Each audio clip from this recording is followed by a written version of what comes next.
සිංහල සිනමාවෙන් රසිකයන් ඈත්වෙමින් සිටියුගේ නිමාවට පත් කරමින් රාණි සිංහල චිත්‍රපටය සිනමාවට පැමිණියේ නව සිනමා සංස්කෘතියක ආරම්භය සටහන් කරමින්.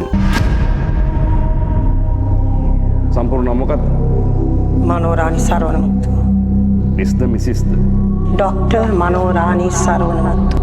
ජාත්‍යන්තර ඇගයීමට පත් සිනමා අධ්‍යක්ෂ අශෝක හඳගම සිංහල සිනමාවට නිර්මාණය කළ රාණි සිංහල චිත්‍රපටය ලෝක ප්‍රකට ලයිකා ප්‍රොඩක්ෂන්ස් නිමැවුමක්.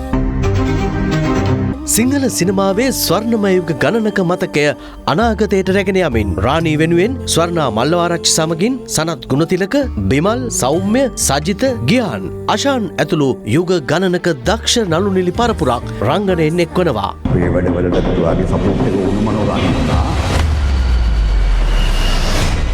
මෙවන විට මෙරට ආදායම් වාර්තා බිඳහෙළු චිත්‍රපටයක් වන රාණි සිංහල චිත්‍රපටය ලෝපුරා ප්‍රදර්ශනය වෙමින් මෙතෙක් සිංහල චිත්‍රපටයක් ලද ඉහළම ආදායමද වාර්තා කර තිබෙනවා.